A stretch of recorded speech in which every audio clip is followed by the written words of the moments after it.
अभी तक आपने जो सुना वो सब था कि ओवरऑल हम बच्चों को दोबारा से हमारे शिक्षा में जोड़ने के लिए क्या-क्या करेंगे। पर अब बात करते हैं एकेडमिकली क्या-क्या चीज़ें हम करेंगे। तो इससे पहले कि मैं ये सब शुरुआत करूँ, ये जानना बहुत ज़रूरी है कि ये साल जो है, ये बहुत ही स्पेशल साल है। इस समय में बच्चे कोविड के कारण लगभग एक पूरे के पूरे साल के गैप के बाद में वापस आ रहे हैं। तो इस समय में हमें बहुत ज़रूरी है ये समझना कि उपचारात्मक शिक्षण जो है, ये करना प्रत्येक ग्रेड के लिए ज़रूरी है। कक्षा 2 से लेकर कक्षा 8 तक के सभी बच्चों के लिए ज़रूरी है। तो अगर अब इसमें हम सफलता पा लेते हैं, अगर हम इसे 100% तरीके से इम्प्लीमेंट कर लेते हैं, तभी जाकर हम आगे सामान्य शिक्षण शुरुआत कर सकते हैं। तो इसीलिए हमने पिछले महीने के यूट्यूब लाइव में भी इस बारे में बात किया था और इस महीने दोबारा बात कर रहे हैं। इस समय में कई तरह के डाउट्स हैं जो हमें आप लोगों से सुनने को मिले, तो उन सब को कोशिश करेंगे कि आज के सत्र में हम एड्रेस करें। तो सबसे पहले 4 बातें हैं जो आज के सत्र से आप जान पाएंगे। पहली बात, उपचारात्मक शिक्षण करना कब है। दूसरा, इसको करने के लिए आपके साधन क्या-क्या हैं। तीसरा, इसको जिसे हमें देना है, हमारा जो मुख्य स्टेक होल्डर है छात्र, उसको इसे अच्छे तरीके से, इफेक्टिव तरीके से आगे बांट पाने के लिए हमें छात्रों को किस तरह के समूह में बांटना है। और चौथा, आपके कुछ सवाल थे जो हमारे पास में अलग-अलग माध्यमों से आए, एसआरजीज के माध्यम से आए, तो हम उनका उत्तर देंगे। तो सबसे पहले बात करते हैं, उपचारात्मक शिक्षण कब करना है। तो मार्च के अंदर अभी छात्रों का वापस आवागमन हुआ है हमारे विद्यालयों के अंदर। तब से मुझे उम्मीद है कि हमने बेसलाइन आकलन जो है, जो हमने समृद्ध मॉड्यूल में दिया है, वो आपने उसे किया है। कक्षा 1 से 5 समृद्ध मॉड्यूल के आधार पर बेसलाइन आकलन करेंगे। ये इसीलिए ज़्यादा इम्पोर्टेंट है क्योंकि जैसा कि हमने कहा, उपचारात्मक शिक्षण हमें सबसे ज़्यादा ज़रूरी है कि बच्चे के पेस के अकॉर्डिंग करना है। हमें ये समझना है कि बच्चा किस स्तर पर है। जब तक हम ये नहीं जानेंगे, हम बच्चे को कोई भी किसी भी तरह का आगे हैंड होल्डिंग नहीं कर सकते हैं। तो जब तक हम बच्चे का प्रोग्रेस अभी तक का नहीं समझेंगे, जितना लॉस हुआ है उसे नहीं समझेंगे, तब तक हम आगे नहीं बढ़ पाएंगे। तो ये बेसलाइन आकलन जो है, ये हमारी समझ के लिए हम कर रहे हैं। आशा है कि अभी तक सभी के सभी विद्यालयों के अंदर एक लेवल पर सभी बच्चों का बेसलाइन आकलन कर लिया गया होगा। अब अप्रैल से लेकर, जब 1 अप्रैल 2 अप्रैल से जब दोबारा से विद्यालय खुल रहे हैं, उस समय से लेकर जुलाई अंत तक हमें उपचारात्मक शिक्षण करना है। इसके लिए कक्षा 6 से 8 जहां पर ध्यानाकर्षण का इस्तेमाल करेंगे, वहीं पर कक्षा 1 से 5 जो है वो समृद्ध हस्त पुस्तिकाओं का इस्तेमाल करेंगे। जुलाई के अंत में एक एंडलाइन आकलन किया जाएगा। उसके बाद में ही आप सामान्य पढ़ाना शुरू कर सकते हैं अगस्त से। तो ये सामान्य शिक्षण जो है हम आगे कंटिन्यू करेंगे अंटिल मार्च 2022। इस सब से उम्मीद है कि हम ये जो एक पूरे साल का गैप है, वैसे तो बहुत मुश्किल है, बट हम इसे कवर करने की कोशिश करेंगे। अब इस सब में बहुत ही महत्वपूर्ण कुछ बातें हैं। पहली बात ये है कि ये जो बेसलाइन आकलन है और जो एंडलाइन आकलन है, ये केवल शिक्षक की समझ, हमारी समझ कि बच्चे को और कितना सहयोग चाहिए उसके लिए है। हमें ये कहीं पर भी बच्चे को चिन्हित नहीं करना है कि बच्चा स्तर 1 पर है, 2 पर है या तीसरे पर है। हमें सिर्फ ये समझना है कि बच्चा कौन से स्तर पर है और हमें कितने और कदम लेने हैं उसे आखिरी स्तर तक पहुंचाने के लिए। दूसरी बात, कक्षा स्तर पर पढ़ाई जो आपका सामान्य शिक्षण है, उस स्तर की पढ़ाई तब तक शुरू न की जाए जब तक आपको ये नहीं लगता है कि एंड लाइन के अंदर जो अधिगम है उनको बच्चे ने प्राप्त नहीं कर लिया है। तो इसमें शिक्षक की अपनी सूझबूझ बहुत महत्वपूर्ण रहेगी कि आप इस एंड लाइन के बाद में कुछ और समय उपचारात्मक शिक्षण कंटिन्यू करना चाहते हैं या फिर आप सामान्य शिक्षण कंटिन्यू करना चाहते हैं। तो यहाँ पर शिक्षकों से अनुरोध है कि आप लोग अपने अकॉर्डिंग, आपका एंड लाइन का आकलन हो जाएगा, उसके अंदर समझिएगा। यदि आपके ज्यादातर बच्चे उसमें उत्तीर्ण हो पा रहे हैं तभी आप सामान्य शिक्षण आरंभ करें। अगर नहीं हो रहा है तो कुछ और समय लेकर बच्चों को स्तर तक लाएं। फिर बात करते हैं कि इसको उपयोग करने के लिए उपचारात्मक शिक्षण करना कब है पूरे दिन के अंदर। उसके लिए आपको जो समय सारिणी दी गई है, इसी समय सारिणी का उपयोग करना है। कक्षा 1 से 5 के लिए जो नया समय सारिणी दिया गया है, उसी का उपयोग करना है। तो आपके पास में अगर प्रिंट होकर जब तक आएगा, उससे पहले एक लेटर के माध्यम से, व्हाट्सएप के माध्यम से ये शेयर कर दिया गया है। इसके अकॉर्डिंग शिक्षकों से अनुरोध है, सभी शिक्षक संकुलों से, एआरपी से अनुरोध है, सभी शिक्षकों से ये कन्वे करें कि इसी समय सारिणी के अकॉर्डिंग पढ़ाया जाए। अब ये सब बात थी उपचारात्मक शिक्षा वाले कक्षाओं की, जो है हमारे 2 से लेकर 8 तक का। पर हमारा जो कक्षा 1 है, जो जिनका नवीन नामांकन अभी 1 तारीख से शुरू होगा, उन सब के लिए क्या करना है? तो उसमें आप सभी को आधारशिला क्रियान्वयन संदर्शिकाएं हैं कक्षा 1 और कक्षा 1 के गणित और भाषा के लिए, जो हमने आपसे साझा कर दिया है, सभी विद्यालयों में पहुंच गया है। उसके अंदर बच्चों को स्कूल रेडीनेस के लिए अलग अलग तरह की गतिविधियां हैं जो कि आप कर सकते हैं। आपको प्रिंट रिच सामग्री दी गई है, जिसके अंदर बहुत सारी कॉन्वर्सेशन चार्ट हैं, बहुत सारी कविताएं हैं, उन सब से शुरुआत करें। तीसरा, गणित के लिए बेसिक, जहां आप नंबर सेंस का शुरुआत करेंगे, जहां पर आप बच्चों को गिनने की समझ सिखाएंगे, शून्य की अवधारणा सिखाएंगे, उन सब के लिए गणित किट का इस्तेमाल करें। इस सब से बच्चा इस दौरान में, जब तक हम अगस्त की बात नहीं करते, जब तक हम अच्छे से पढ़ाना नहीं शुरू करते, तब तक आपको बच्चों को स्कूल के लिए रेडी करना है। बच्चे जब पहली बार कक्षा 1 के अंदर आते हैं तो उन्हें कुछ समय लगता है, तो आधारशिला क्रियान्वयन संदर्शिका को इस्तेमाल करके उसके अंदर की गतिविधियों का आप इस्तेमाल कर सकते हैं। अब बात करते हैं वापस से उपचारात्मक शिक्षण पर, जो कि कक्षा 2 से कक्षा 8 के बारे में हम बात कर रहे हैं। इसमें 6 से 8 के लिए तो आप ध्यानाकर्षण मॉड्यूल की तकनीकों का इस्तेमाल करेंगे, पर कक्षा 2 से 5 के लिए आपको कुछ अन्य टूल हैं जो कि दिए गए हैं। वो टूल क्या हैं? इस तरह के 8 मॉड्यूल हैं, 8 किताबें हैं जो कि हमने आपके साथ साझा की है, आपके विद्यालयों तक पहुंच गई होंगी। अगर नहीं पहुंची है तो आप सबसे अनुरोध है, अपने एआरपीज और बीईओ से संपर्क बनाएं और उनसे कहें कि जल्द से जल्द आपके विद्यालयों तक पहुंचाई जाए। तो इसके अंदर भाषा के लिए जैसे आप देख सकते हैं 5 किताबें हैं, गणित के लिए 3 किताबें हैं। इनको किस तरह से इस्तेमाल करना है ये मैं अभी विस्तार में बताऊंगी।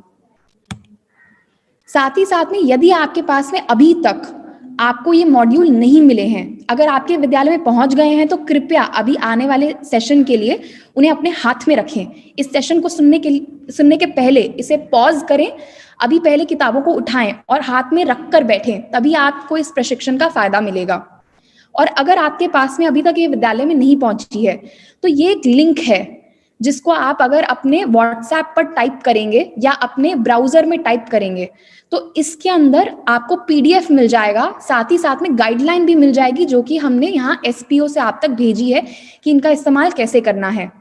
तो आशा करती हूँ आप इसका यहाँ पर स्क्रीनशॉट ले सकते हैं। यहाँ पर इसको मैं उम्मीद करती हूँ सभी लोग इस लिंक को खोल करके देखेंगे, कोशिश करेंगे। यदि आपके पास में समृद्ध मॉड्यूल नहीं है, अगर आपके पास में है, तो इस समय पर यह अच्छा मौका है कि आप ये किताबें उठा लें, ताकि आने वाले सत्र में आपको समझ में आए कि उसको इस्तेमाल कैसे करना है। अब बात करते हैं कि भाषा के अंदर कौन सी कक्षा में कौन सी किताब इस्तेमाल होनी है। तो इसमें कई चीजें हैं जो हम आपको बताएंगे। जैसे आप देख सकते हैं, हर कक्षा के अंदर कौन सी शिक्षण संदर्शिका का इस्तेमाल होगा, पहले मैं ये बताऊंगी। फिर अभ्यास पुस्तिका कौन सी इस्तेमाल होगी वो बताया जाएगा। फिर ये बताया जाएगा कि बेसलाइन आकलन और एंडलाइन आकलन करना है या नहीं करना। तो यहाँ पर सबसे पहले आपको ये समझना होगा कि ये जो कक्षाएं हैं, ये कक्षा 1 अप्रैल से मान्य होगी। तो वो बच्चा जो कि अभी तक आपके पास कक्षा 1 में है, वह कक्षा 2 में हो जाएगा। ये उसके अनुसार बताया जा रहा है। तो अगर हम इन सभी कक्षाओं को देखें तो उनके लिए पिछला पूरा का पूरा साल वॉश आउट है। तो पुराना साल 1 ग्रेड -1 से हम शुरुआत करेंगे। तो जब हम संदर्शिका की बात करते हैं तो मैं बताती हूँ कौन कौन सी यूज करनी है। तो कक्षा 2 का जो शिक्षक है वो कक्षा 1 की समृद्ध संदर्शिका का इस्तेमाल करेगा। ये इसलिए इंपॉर्टेंट है क्योंकि कक्षा 2 का बच्चा इससे पहले कभी विद्यालय नहीं गया है, उसे कक्षा 1 का नहीं पढ़ाएंगे तो कक्षा 2 का नहीं समझ में आएगा। इसी तरह से कक्षा 3 और 4 को एक ग्रुप में बना दिया गया है। इन दोनों कक्षाओं के लिए, यदि मैं कक्षा 3 की शिक्षक हूं या मैं कक्षा 4 की शिक्षक हूं, मुझे कक्षा 2 और 3 की समृद्ध संदर्शिका का इस्तेमाल करना है। फिर कक्षा 5 की बात करते हैं। कक्षा 5 के अंदर मुझे कक्षा 4 और 5 के स्तर वाली संदर्शिका का इस्तेमाल करना होगा। अब इसी के साथ साथ इसकी कॉम्प्लीमेंट्री कौन सी अभ्यास पुस्तिकाएं हैं जिनका इस्तेमाल बच्चों के साथ करना होगा। तो उसमें कक्षा 2 के अंदर आप कक्षा 1 की कलरव का इस्तेमाल करेंगे, उसकी कार्य पुस्तिका का इस्तेमाल करेंगे, क्योंकि बच्चे के पास में अभी वही उपलब्ध है। कक्षा 3 और 4 के लिए हमने 2 स्तर की आपको कुछ किताबें दे दी हैं। आप इन अभ्यास पुस्तिकाओं का इस्तेमाल करें। फिर कक्षा 5 के लिए आप कलरव की दोबारा से कक्षा 4 की कार्य पुस्तिका का इस्तेमाल करें। अब इसके अंदर बेसलाइन आकलन और एंडलाइन आकलन जो है कक्षा 2 के अंदर करने की आवश्यकता नहीं है, क्योंकि हमें मालूम है बच्चा पिछला पूरा साल विद्यालय नहीं गया तो उसे उसी स्तर पर पढ़ने की जरूरत है। पर बाकी सब के अंदर हमें बच्चे को असेस करने की जरूरत है, ये देखना है कि बच्चा कौन से स्तर पर है। अब यहाँ पर जब आप असेस करेंगे बच्चे को, तो ऐसा हो सकता है कि बच्चा या तो एक स्तर नीचे हो सकता है या फिर अपने ही स्तर पर हो सकता है। तो उसके आधार पर आप जो अभ्यास पुस्तिका है उसको बच्चे को छोटे लेवल का भी दे सकते हैं और बड़े लेवल का भी दे सकते हैं। इसे जब हम ग्रुपिंग करेंगे तो उसके बारे में उस समय में चर्चा करेंगे।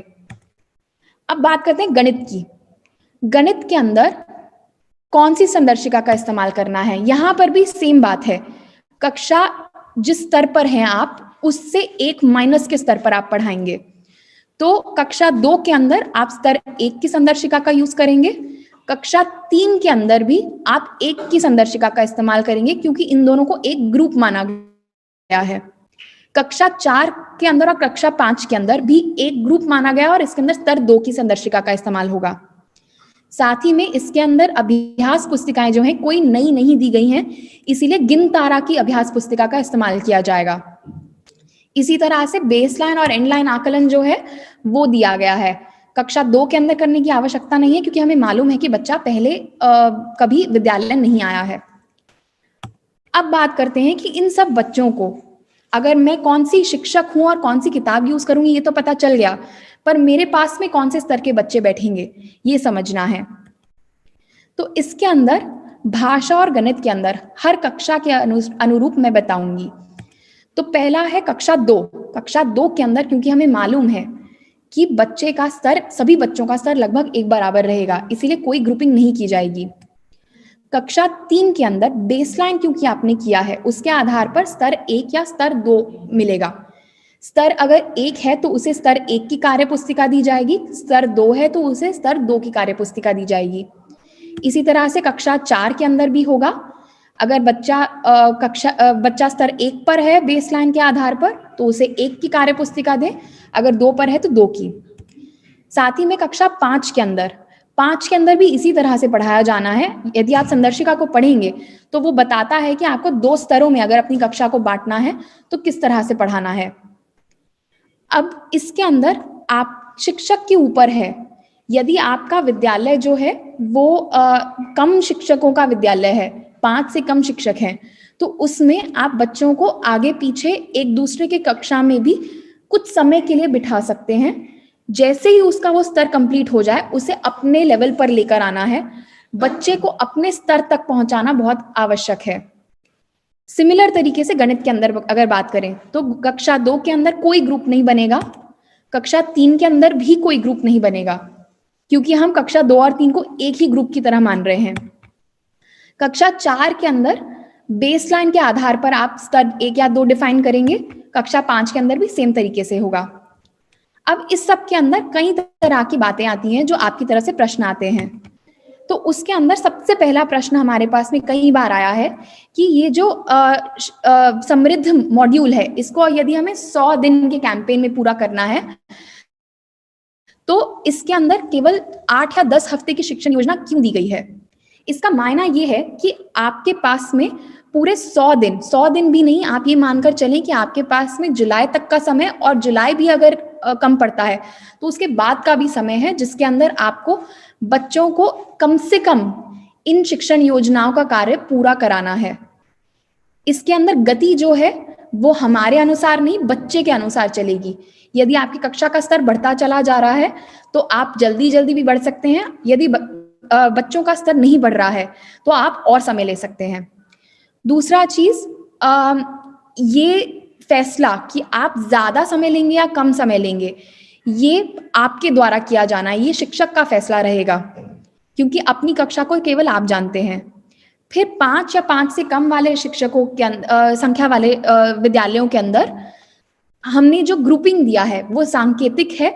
उसके आधार पर आप बच्चों को मिलाकर के कक्षा को मिलाकर के पढ़ाना है या अलग-अलग करके पढ़ाना है, वो आप समझ सकते हैं। पर कौन-सा कार्य बच्चे की तरह बच्चा कहाँ बैठेगा वो आप अपने अकॉर्डिंग देखेंगे, पर बच्चे को कौन-सा कार्य देना है वो सांकेतिक ग्रुपिंग के अकॉर्डिंग किया जाएगा, जो हमने अभी आपको बताया है।